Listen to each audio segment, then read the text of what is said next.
On the morning of August 22, 2016, residents of the small Spanish town of Pobra do Caraminal, rushing to work, found flyers posted everywhere.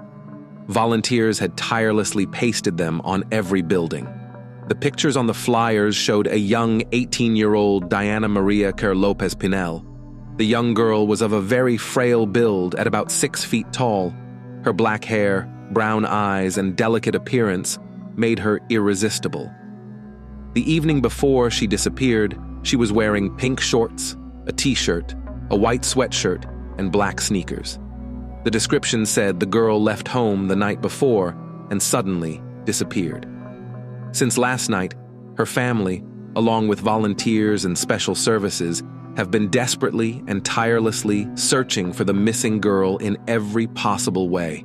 They have scoured every street and explored every corner, hoping to find some trace and bring Diana home. Juan Carlos, Diana's father, was in Madrid, but wasted no time in contacting the police to trace the calls from his daughter's phone and find out the last location of her phone. He also contacted the local newspaper and urged residents to help with the search. If you have any information, even the smallest, contact the police. The police need your help, Diana's father reported.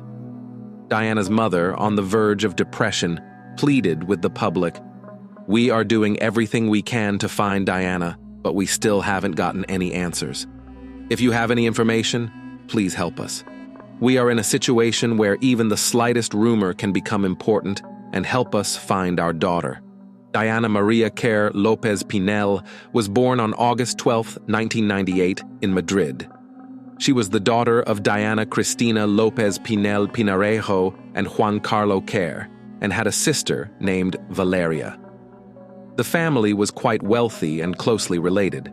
However, in 2013, Diana's parents divorced, which greatly affected the sisters. They faced depression, often conflicted over the attention of their mother, who took most of the care of them. Despite this, the father saw his daughters regularly. During vacations, Diana and her mother and sister often visited the small town of Pobra do Caraminal on the coast, with a population of about 10,000. In the summer of 2016, Diana's family spent their vacations as usual in the cozy town of Pobra do Caraminal. Every summer, they returned here to enjoy the silence and beauty of the place. Sunday, August 21st, promised to be just like all the other days.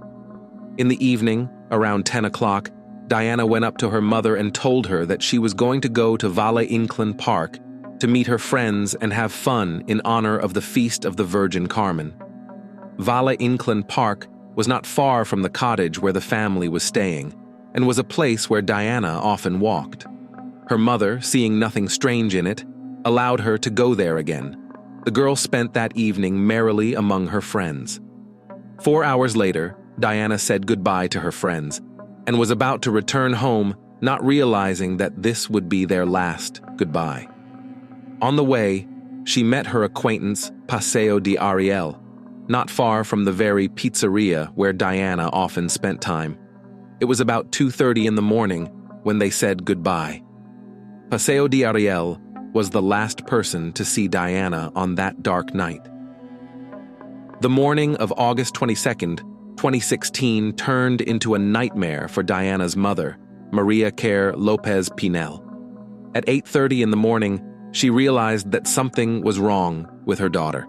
The girl hadn't come home from a party. Her cell phone was off or out of range, and this caused alarm.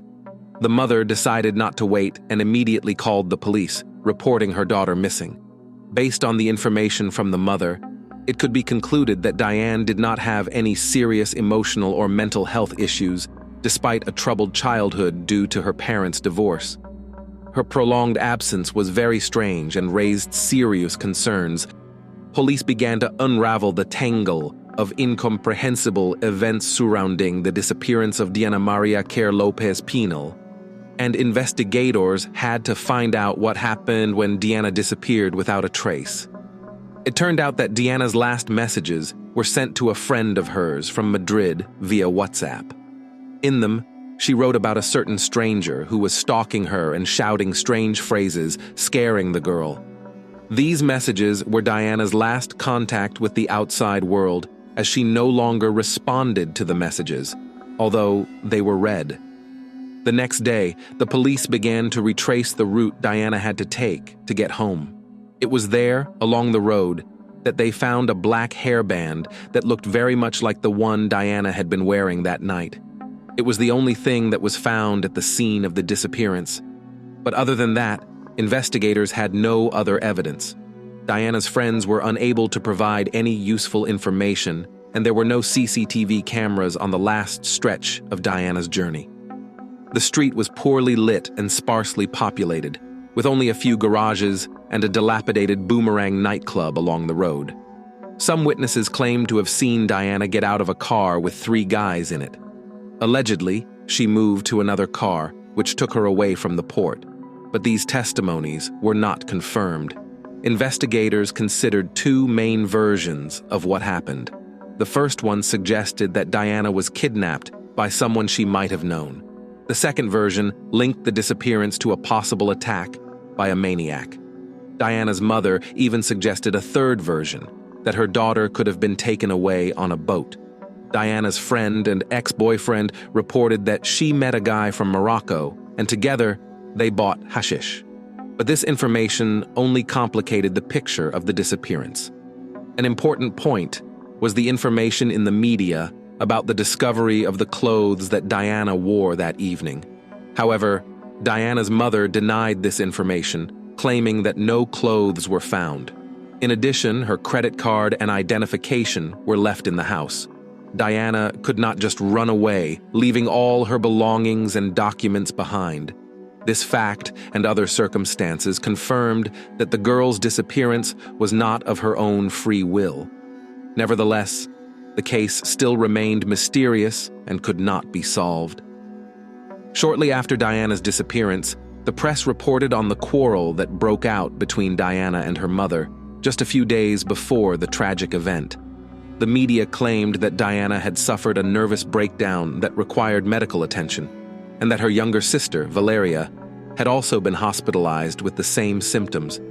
To prevent further litigation and conflict, custody rights to the younger sister were transferred to the father on Thursday, September 1st. This was a preventative measure to avert further strife in the local community, which was already gripped by an unsettling atmosphere over Diana's disappearance. The father and his daughter left town, and rumors began to spread that the family was hiding something important. According to Diana's friends, running away from home was commonplace for the sisters, especially for her younger sister, Valeria, who was only 16 years old. Relationships in the family were complicated, and quarrels between mother and daughters were not uncommon. This information became available to the public, and the question immediately arose, why was the mother so anxious when Diana did not return home, if the girl had previously often left home? On Wednesday, August 31st, Diana's parents did not show up for a scheduled press interview where they were scheduled to give details of the investigation. The family lawyer explained that the parents were emotionally crushed at the thought that they might never see their daughter again. The newspaper El Mundo published an article on September 11 that shed light on other aspects of the family's life. It said that the mother's words that Diana did not have mental problems were contradicted by information about her April disappearance. At the time, Diane left home for 3 days, and her mother did not contact police. The girl would turn off her phone to anger her mother and said she no longer wanted to live with her. Letters written by Diana and Valeria to each other also appeared in the press. From them, it became clear that both sisters were going through serious, emotional problems. Valeria has even been hospitalized several times over the past year, once having to have her stomach pumped due to an overdose of prescription drugs. In the absence of progress in the investigation into Diana's disappearance, prosecutors have launched an investigation into the abuse of the Lopez Pinel family's youngest daughter, Valeria. The investigation into Diana Kwer's disappearance continued to be intense and progressed at full speed. Forensic experts seized a number of items belonging to the girl, including a toothbrush, a comb, a personal computer, her diary, and some prescription drugs. These items were subjected to a thorough analysis. Investigators then began questioning Diana's acquaintances, including a young Moroccan man with whom Diana had a brief affair. All of these measures failed to yield the desired results, and further police searches remained unsuccessful. The police conducted extensive searches in the mountains, forests, rivers, and lakes near the site of the disappearance. However, it appears that Diana disappeared around 3 a.m., and the last signal from her phone was found in the Tarragona area, 13 miles from where the family was staying. 72 days after her disappearance, Diane Kwer's case remained a mystery. None of the investigators' leads have yet been confirmed. In addition to a hairband, police found a cell phone that matched the description of Diana's phone. Her father confirmed that it was his daughter's cell phone. 2 months after her disappearance, Diana's Facebook profile was suddenly activated. Friends and relatives immediately notified the police and provided screenshots. It turned out that the Remind Password function had been used to avoid entering profile login details. This left 2 theories. Either Diana had forgotten her password, or the attacker was trying to gain access to her profile. Diana's phone was a key element in the case, however, it was never able to shed any light on the mysterious disappearance. On November 10, 2016, the driver of the very car in which Diana was allegedly last seen was finally identified. The man had previously been detained on charges of human trafficking. Information about his involvement in Diana's disappearance was kept secret for a long time so as not to disrupt the investigation. His wife claimed that he was with her that night, which excluded him from the list of suspects. However, on December 25, 2017, an incident occurred that became a key point in the investigation. One of the girls was attacked by a man, demanding her phone and threatening her with a weapon. The terrified victim screamed, and a couple passing by came to her aid. They rescued the girl from the thug who tried to pull her into a car. The shaken victim immediately contacted police, providing a description of the perpetrator and his license plate number. The next morning, police arrested 41-year-old Jose Enrique Abingay, who was also known as El Chico. The man already had a criminal past. The police immediately found out Jose Enrique turned out to be the same driver detained in 2016 on suspicion of kidnapping Diane Kwer. However, he was then released because they believed the alibi provided by his wife. The police again questioned the suspect and his wife. As a result of the interrogation, the wife admitted that she had previously lied, and in fact, on the night of Diana's disappearance, her husband was out of the house and did not return until 4 a.m. Jose Enrique was eventually forced to admit that he accidentally hit Diana on the road and then was afraid to go to the police. That is why he decided to dispose of the body. However, he later changed his version of events, confessing to kidnapping and killing Diana. According to him, he came to the seashore to pick up gasoline from abandoned cars, and it was there that he saw Diana.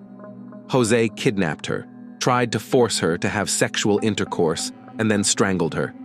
This shocking truth brought new details to the case and confirmed that Diana Kwer's disappearance was the result of a gruesome crime. The disappearance of Diana Kwer Lopez Pinel was a long and harrowing experience for her family and everyone who followed the case. Nearly 500 days of investigation and constant media speculation only added to the pain of her loved ones. The accusations directed at Diana's parents only served to confuse and hinder the investigation. Despite this, through persistent investigation and the testimony of a second victim, investigators were able to gather the necessary evidence and find the perpetrator. Diana will be remembered by her loved ones as a bright and vivacious young woman who was unlucky enough to find herself in the path of a violent criminal. Her story serves as a reminder of how important it is to unite in the difficult moments of fighting crime, to end impunity, and ensure the safety of all citizens. Unfortunately, the perpetrator did not admit for a long time where he hid Diana's body, but later, family and friends managed to say goodbye to Diana and give her a proper burial. The body was found in the well of an abandoned warehouse. In January 2018, Jose was sentenced to life in prison with the possibility of parole after serving 35 years.